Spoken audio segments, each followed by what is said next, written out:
அவர்களுக்கு என்ன சொல்றது அப்படின்னா, நான் வந்து திமுக கூட்டணிக்கு காரணம் எனக்கு எதிரியா நான் வந்து ஆர்எஸ்எஸ் பிஜேபி தான் பார்த்தேன். அவங்களுக்காக தான் நான் வந்து எனக்கும் காங்கிரஸ் கூட ஒரு கருத்து வேறுபாடு இருக்கு, எனக்கும் அதிமுக கூட ஒரு கருத்து வேறுபாடு இருக்கு, எனக்கும் திமுக கூடயும் ஒரு கருத்து வேறுபாடு இருக்கு.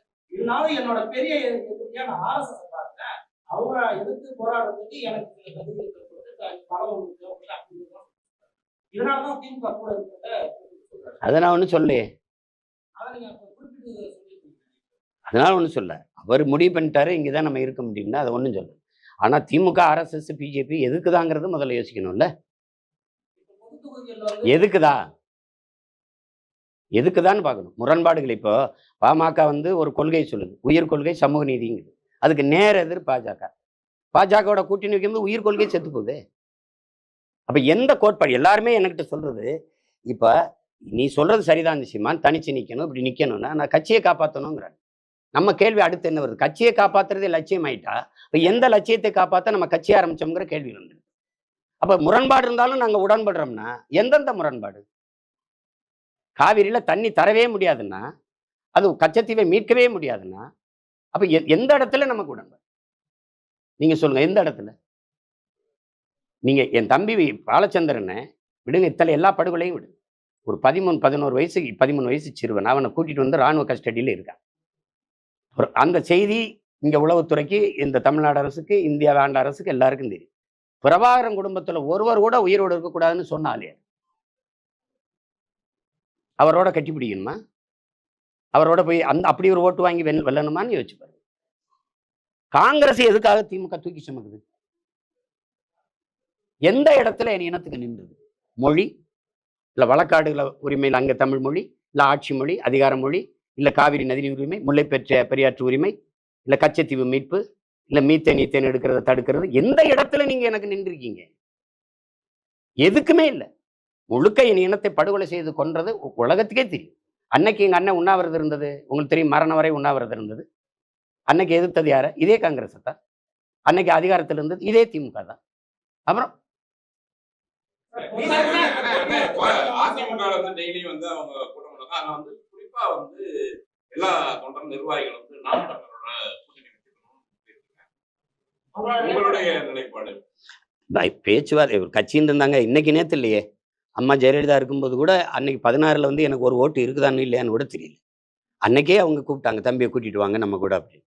அது எனக்கு கூட்டணிங்கிறது கோட்பாடு இல்லை. அது ரெண்டாவது, திராவிட இந்த இந்திய திராவிட கட்சிகளோடு நாங்கள் இருக்க முடியாது. ஏன்னா இப்போ நீங்கள் வந்து ஒரு திராவிட கட்சியோட போயிட்டு எனக்கு என்ன அரசியல் இருக்குன்னு சொல்லுங்க.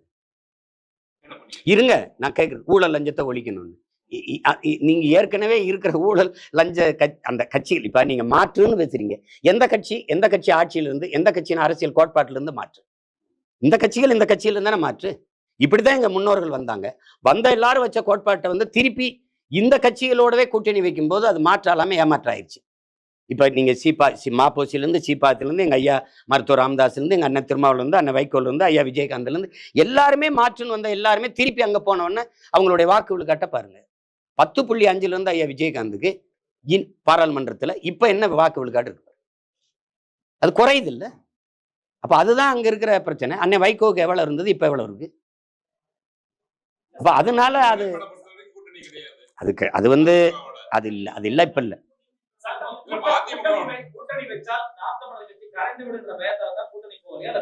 இல்ல நோக்கம் இருக்கு. இப்ப எனக்கு வந்து தம்பி உங்களுக்கு என்ன சொல்லணும், எனக்கு ஒரு கனவு இருக்கு. என் நாடு எப்படி இருக்கணும்னு இருக்கு. எனக்கு 10 ஆண்டு பசுமை திட்டம், பல கோடி பனை திட்டம், பசுஞ்சோலை, பள்ளிகள், இந்த தனியார் முதலாளிகளை இன்ஸ்டியூஷனை அவங்களை மூட வேண்டியதில்லை. ஆனா அவங்களோட சண்டை செய்யணும், தரத்தை உயர்த்தணும். அரசு மருத்துவமனைக்கு மக்கள் திரும்பி, அரசு பள்ளி கல்லூரிக்கு மக்கள் பிள்ளைகள் படையெடுத்து வர்றது கூடணும், கல்வி தரத்தை உயர்த்தணும். எப்படி கொடுக்கணும்? தனித்திறன் கல்விக்கு முன்னுரிமை கொடுக்கணும். நீரை பெருக்கி இந்த தண்ணீர் விற்கிறத தடை செய்யணும். ஏன்னா உலக உயிர்களின் உயிர் தேவை விற்பனைக்கு இல்லைன்னு ஒரு தடுக்கணும்.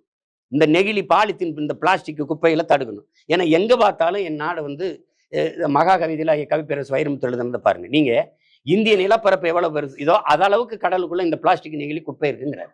ஒரு திமிங்கலம் கரை ஒதுங்கிச்சு செத்துன்னு வைத்தறுத்தா 40 கிலோ இடையில பிளாஸ்டிக் கழிவுகள் இருக்கு. இப்ப மீனின் எண்ணிக்கை விட பிளாஸ்டிக்கின் எண்ணிக்கை கூடிக்கொண்டு போகுதுங்கும் போது நம்ம விழித்து கொள்ளணும். அதை நோக்கி பேசினா உங்களுக்கு வேடிக்கையா இருக்கும். நீங்க சாராய பொருளாதாரத்தை விடு, மாற்று பொருளாதார பெருக்கத்துக்கு வா, வேளாண்மை முன்னிறுத்தி தற்சார்பு பசுமை பொருளாதாரத்துக்கு போவோம், நிலமும் வளமும் சார்ந்த தொழிற்சாலையை உருவாக்குவோம். பனை அதிகமா இருக்கா அது சார்ந்த தொழிற்சாலை, தென்னை அதிகமா இருக்கா அதுதான் இந்த தொழிற்சாலை, கரும்பு அதிகமா இருக்கா அதுதான் இந்த தொழிற்சாலை. அங்கே படித்தவன் படிக்காதவன் எல்லாம் அவன் வாழ்விடத்துல வேலை கொடுப்போம். ஏ கிரேட் ஆசிரியரை நகர்ப்புறத்துல பணியமர்த்துற, சி கிரேட் ஆசிரியர் தான் சிற்றூருக்கு அனுப்புற. அப்ப கிராமங்கள் காலியாகுது. இங்க கல்வி, வேலை வாய்ப்பு, மருத்துவம் எல்லாம் இங்கதான் இருக்கணும்னா கிராமங்கள் காலியாகி நகரங்கள் பிதுங்கி வழியுது. இது பேராபத்தானது. ஏன்னா நகரத்தில் இருக்கவனுக்கு உணவு தேவை, பால், முட்டை, அரிசி, பருப்புலாம் அங்க இருந்தா வரணும். அவன் காலி ஆயிட்டானா இது. அப்ப அவன் வாழ்விடத்துல நகர்த்தணும். சிற்றூர்களின் பொருளாதாரத்தை சமவீதத்துல வளர்த்தெடுக்காம ஒரு நாட்டின் வளர்ச்சி பொருளாதாரத்தை சமவீதத்துல வளர்த்தெடுக்க முடியாது. இங்க ஸ்மார்ட் சிட்டி இருக்கு, ஸ்மார்ட் வில்லேஜ் கிடையாது. அப்ப கிராமங்கள் காலியாகி நகரங்கள் பிதுங்கி வழியுது.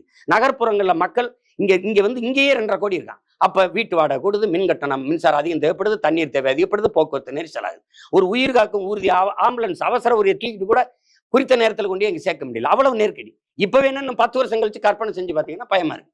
கழிவுநீர், மழை நீரே வழிந்து ஓட இங்க காவாயில் கழிவு நீரும் மழை நீரும் ஒன்னா கலந்து ஓடி சைதாப்பேட்டில் ஒரு 11 வயசு பையன் இறந்து போறான். இப்ப இதுல எல்லாத்துலயுமே மாற்றத்தை கொண்டு வரணும்னு எனக்கு ஒரு கனவு இருக்கு. இப்படி செய்யணும், இப்படி மருத்துவத்தை தரம் இப்படி உயர்த்தணும். இது யாரோட சேர்ந்து உயர்த்துறது? அவர் அதனால அந்த கூட்டணிங்கிறதுல நமக்கு இது பிரச்சனை. அது தனித்துவத்தை இழந்துருவோங்கிறதுனாலதான் என் கருத்தை இதையா ஏத்துக்கொண்டு ஒரு கட்சி வருதுன்னு வச்சுக்கிறீங்க. இல்ல அண்ணன் சொல்றது சரிதான், இந்த மாதிரி கொண்டு வரலாம், நம்ம வேளாண்மை முன்னிறுத்தி இவர். ஏன்னா நீங்க இன்னும் 10 ஆண்டு கழிச்சு திரும்பி பார்த்தீங்கன்னா தங்கம் வத்தவன், வைரம் வத்தவன், இந்த பெட்ரோல் டீசல் வச்சிருக்கவன்லாம் பணக்காரனா இருக்க மாட்டான். எவன்கிட்ட நீர் சோறு அதிகமா இருக்கோ அவன் தான் உலக பணக்காரனா இருப்பான்.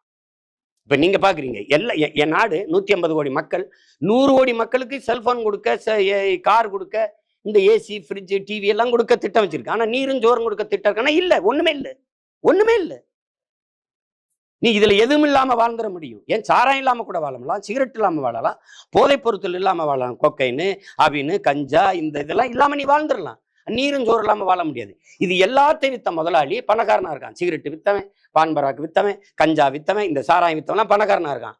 ஆனா சோறு போடுற விவசாயி ஏழையா இருக்கான், வாழ முடியல, தற்கொலை பண்றான். இந்த நிலையை மாத்தணும்னு நினைக்கிறோம். அதுக்கு எங்களோட ஒத்து போறவங்களோட தான் நம்ம அணி சேர முடியும் இல்லையா? அதுக்கு இப்ப தம்பி, இப்ப என் தம்பி இன்னும் கட்சியே ஆரம்பிக்கல. அவர் ஆரம்பிச்சு அவர் கருத்தியல் கோட்பாட்டை முன் வச்சு பயணிக்கும் போதுதான் ஒத்த கருத்து இருக்கா இல்லையானா இப்ப ஆய்வு செய்யணும். இன்னும் வந்து 18 மாதங்கள் இருக்கு, 18 மாதங்கள் இருக்கு. குறைஞ்சது ஒரு 12 மாதத்தை விட்டுருங்க, அதுக்கப்புறம் பேசுவோம்.